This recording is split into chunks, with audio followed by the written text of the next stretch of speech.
Nobel पुरस्कार के इतिहास में कुछ लोगों ने इसे लेने से इनकार किया था। जी हाँ, नोबेल पुरस्कार। और उनमें से एक थे जॉन पॉल सार्त्र, जिन्होंने 1964 में साहित्य का नोबेल पुरस्कार लेने से इनकार कर दिया था। उन्होंने हमेशा ही ऐसे सम्मानों को ठुकराया था। उनका मानना था कि एक लेखक को किसी संस्था का हिस्सा होने से मना कर देना चाहिए। सार्त्र के अलावा ले ड्यूक थो ने भी नोबेल पुरस्कार लेने से इनकार किया था। उन्हें 1973 में हेनरी किसिंजर के साथ शांति का नोबेल पुरस्कार दिया गया था, लेकिन उन्होंने इसे स्वीकार नहीं किया क्योंकि उनका मानना था कि वियतनाम में ऐसी स्थिति नहीं थी कि वे पुरस्कार स्वीकार कर सकें। तो साहब, ये बात तो थी उनकी जिन्होंने नोबेल पुरस्कार लेने से इनकार किया था, पर अब बात करते हैं जो इसे पाना चाहते हैं। खबर यूं है कि ट्रंप और उनके समर्थक 6 युद्ध समाप्त करने का दावा करते हैं और इसके लिए ट्रंप को शांति का नोबेल पुरस्कार देने की मांग करते हैं। इन दावों में कितनी सच्चाई है, इसे हम देखते हैं। पहले देखते हैं ये 6 विवाद कौन से हैं। ये हैं इजराइल और ईरान, कॉन्गो और रवांडा, भारत और पाकिस्तान, कंबोडिया और थाईलैंड, सर्बिया और कोसोवो, मिस्र और इथोपिया। पर क्या ये विवाद सुलझा लिए गए हैं? चलिए एक एक करके इनको समझते हैं। पहले देखते हैं इजराइल और ईरान को। इजराइल और ईरान के विवाद में ट्रंप प्रशासन ने 2018 में ईरान परमाणु समझौते से अमेरिका को बाहर कर लिया था और ईरान पर कड़े प्रतिबंध लगाए थे।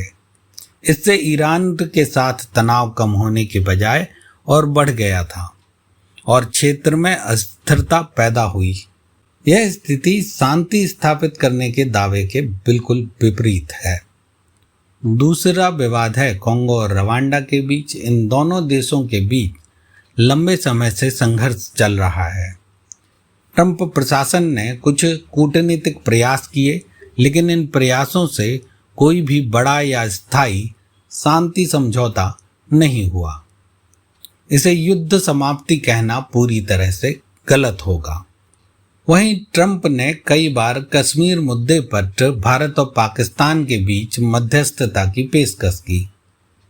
इसे भारत ने हमेशा ठुकरा दिया।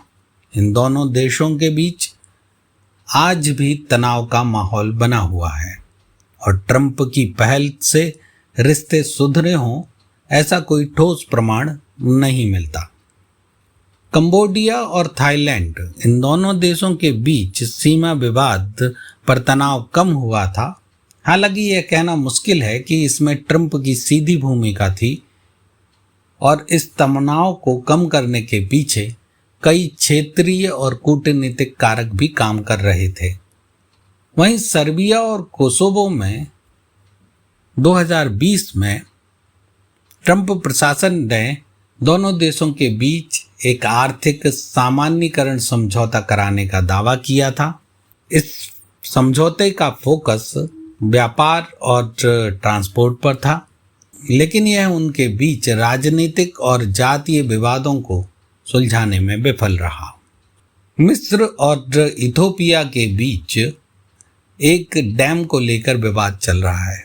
डैम का नाम है grand Ethiopian renaissance dam. Trump ने इस मुद्दे पर मध्यस्थता की कोशिश की, लेकिन कोई सफल समाधान नहीं निकला। यह विवाद आज भी जारी है।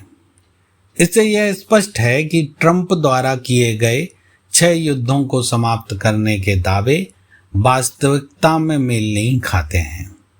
हालांकि उन्होंने कुछ समझौतों और बातचीत की पहल की है, पर इनमें से कोई भी विवाद पूरी तरह सुलझा नहीं है। यही कारण है कि उनके नोबेल पुरस्कार के दावे पर एक बड़ी बहस छिड़ी हुई है। भले ही कुछ लोगों ने उन्हें इस पुरस्कार के लिए नामांकित किया हो, लेकिन नोबेल पुरस्कार समिति का निर्णय उनकी पहलों के वास्तविक प्रभाव और परिणाम पर निर्भर करेगा। क्या सिर्फ मध्यस्थता का प्रयास ही नोबेल पुरस्कार के लिए पर्याप्त है? इस पर आज भी बहस जारी है।